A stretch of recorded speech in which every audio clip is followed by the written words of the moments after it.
France اور India کے بیچ ایک بڑی ڈیل یا بڑی پرچیز کچھ ہی دنوں میں آپ کو نظر آئے گی. We are evaluating this PINACA because we need system like that. We are looking the capacities offered by the Indians. Militant axis ہے، اور جب یہ ملیٹنٹ ایکسس ایک خاص حد تک پاکستان میں بغاوتیں بھڑکا دے گا تو پھر یہ مشرقی پاکستان کی طرح بھارتی فوج پاکستان میں داخل ہونے کے لیے بالکل ہماری سرحدوں پر تیار بیٹھی ہوئی ہے. کیونکہ ہم اندر سے تو کمزور ہیں، تو کشمیر کا کیا مقدمہ کہاں لے کر جائیں گے؟ ہمیں وہ استطاعت ہی نہیں رہی کہ کشمیر پہ ہم یہ کچھ کر سکیں.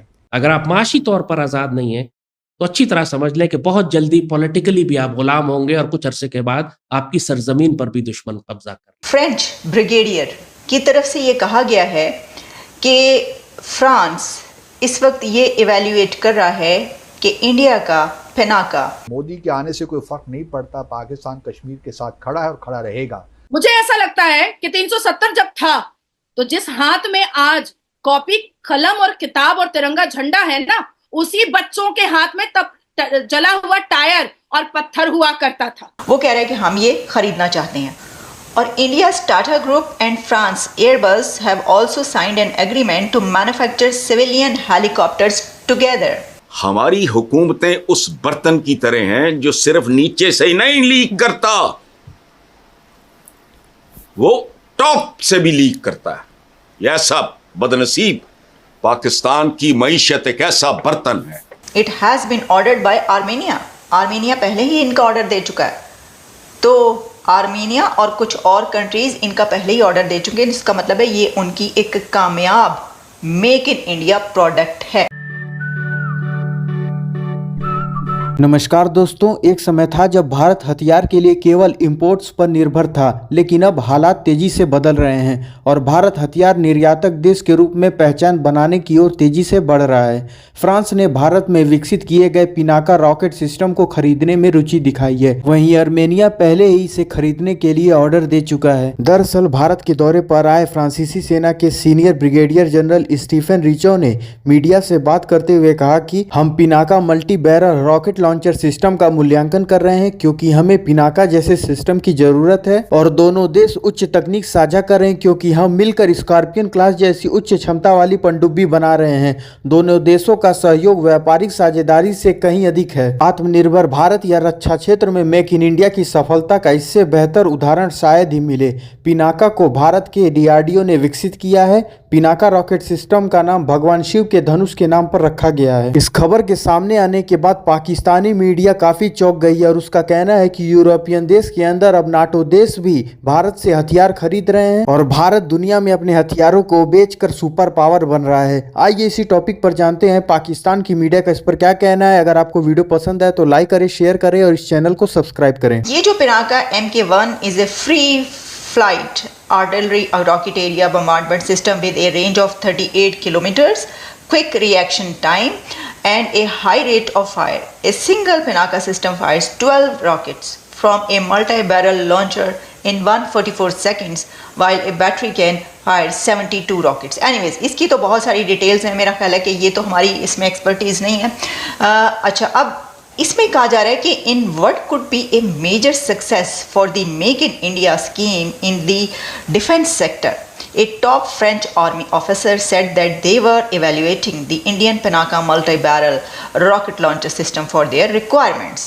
ہر جگہ پر یہی ہے کہ جو میجر سکسیس اس وقت میک ان انڈیا کی کہی جا رہی ہے، اگر ہم اس کو دیکھیں ڈیفینس یا یہ والا انہوں نے سسٹم لیا، اس میں سب سے بڑی بات یہ ہے کہ وہاں پہ میک ان انڈیا کی جو پالیسی ہے وہ کیسے کامیاب ہو رہی ہے. اچھا، اور اس کے لیے یہ بھی ہوتا ہے جب کوئی کنٹری اس کے اوپر کہتا ہے نا کہ ہم یہ کریں گے، ہم وہ کریں گے، ہم یہ اس میں دیکھیں نا، اس میں کامیابی حاصل کرنا بھی بڑی بات ہوتی ہے نا. انڈیا نے صرف کہا نہیں، ان کی گورنمنٹ نے صرف یہ کہا نہیں کہ ہم یہ بنائیں گے، ہم ہب بنائیں گے، ہم یہ بھی بنائیں گے، بلکہ انہوں نے کر کے دکھا دیا. اگر آپ معاشی طور پر آزاد نہیں ہیں تو اچھی طرح سمجھ لیں کہ بہت جلدی پولیٹیکلی بھی آپ غلام ہوں گے، اور کچھ عرصے کے بعد آپ کی سرزمین پر بھی دشمن قبضہ کر لیں. تو پاکستان کے خلاف جو سب سے خوفناک جنگ اس وقت برپا ہے، جیسے کہا کہ انڈیا کو تو چلو ہم ہینڈل کر لیں گے، TTP اور BLA کے ہم ویسے ہی دانت توڑ رہے ہیں، اللہ کے فضل سے آرمی اور ہماری پوری اسٹیٹ پورے ریسورسز اس کے خلاف لگا رہی ہے. لیکن یہ دو ایکسس ہیں جس پر ریاست پاکستان بالکل کام نہیں کر. اور میں کیوں یہ بات کر رہا ہوں، اس کی وجہ یہی ہے کہ پورے پاکستان میں اس وقت جو سب سے زیادہ تخریب کاری ہماری نوجوانوں کے ذہنوں میں ہو رہی ہے وہ نظریاتی تخریب کاری. نوجوان پاک فوج کے خلاف ہو گئے ہیں، نظریہ پاکستان کے خلاف ہو گئے ہیں. یہ سوال اٹھانے لگے ہیں کہ پاکستان بنایا کیوں تھا. یہ سوال اٹھانے لگے ہیں کہ یہ پاکستان صوبوں کے وسائل لوٹ کر کھانے لگتا ہے. اسی لیے دہشت گردوں کی صفوں میں اضافہ ہوتا چلا جا رہا ہے. پڑھے لکھے نوجوان خودکش حملے کرنے پر آ گئے کہ پاکستان ان کے وسائل لوٹ رہا ہے. آپ نوٹ کریں منظور پشتین کے مارنگ کے ایک ہی الفاظ ہے کہ پاکستان ہمارے وسائل لوٹ رہا ہے. کیوں؟ کیونکہ غربت تو پورے پاکستان میں ہے. اور غربت کیوں ہے پورے پاکستان میں؟ اس معاشی دہشت گردی کی وجہ سے جو پاکستان کے سیاسی حکمران اس پاکستان پر مسلط کر رہے ہیں. تو جب تک کہ آپ اکنامک ٹیررزم کو بھی ایک نیشنل سیکیورٹی تھریٹ ڈکلیئر نہیں کریں گے، اسی طرح جس طرح آپ نے ٹی ٹی پی اور بی ایل اے کو ڈکلیئر کیا، جس طرح آپ طاقت اور تلوار کے زور پر بی ایل اے اور ٹی ٹی پی کو کچل رہے ہیں، اسی طرح آپ کو معاشی دہشت گردوں کو بھی کچلنا ہوگا. اسی طرح فوجی عدالتوں میں ان کو لے کر آنا ہوگا، کیونکہ یہ جو فساد برپا کرتے ہیں اس فساد سے کہیں زیادہ بڑا ہے جو ٹی ٹی پی اور بی ایل اے اور سوسائڈ بامر اس پاکستان میں برپا کرتے ہیں. کیونکہ ایک پرائم منسٹر یا صوبے کا چیف منسٹر یا ایک وزیر جو ملک کو کھربوں روپے کا نقصان پہنچاتا ہے، پورے ریاستی ادارے تباہ کروا دیتا ہے، پورے ملک کو مقروض کر دیتا ہے، وہ زیادہ بڑا دہشت گرد ہے اس سوسائڈ بامر کے مقابلے میں کہ جس کی وجہ سے 20-30 لوگ مارے جاتے.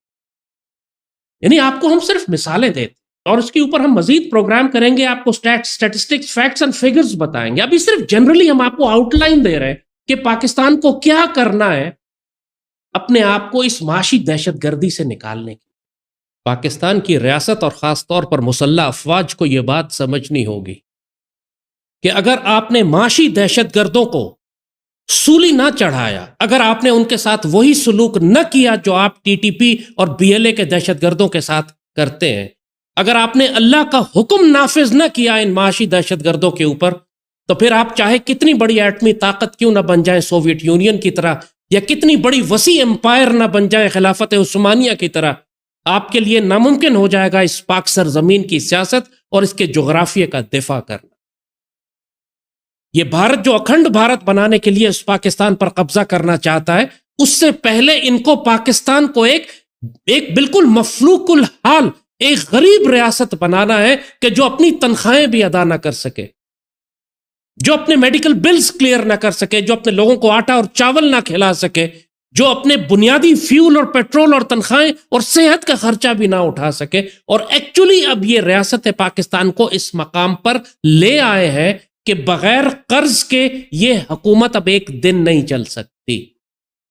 اس قدر خوفناک صورتحال ہے معاشی دہشت گردی کے نتیجے میں کہ اگر پاکستان کی ریاست نے اس وقت معاشی دہشت گردی کے خلاف اعلان جنگ نہیں کیا اور وار فوٹنگز پر ان دہشت گردوں کو ایلیمنیٹ نہ کیا، اور جو یہ لوٹی ہوئی دولت لے چکے ہیں ریاست پاکستان سے اس کو واپس نہیں نکالا، پھر اللہ نہ کرے ہمارے انجام بھی سوویت یونین یا خلافت عثمانیہ یا مغل امپائر جیسا ہو جائے گا.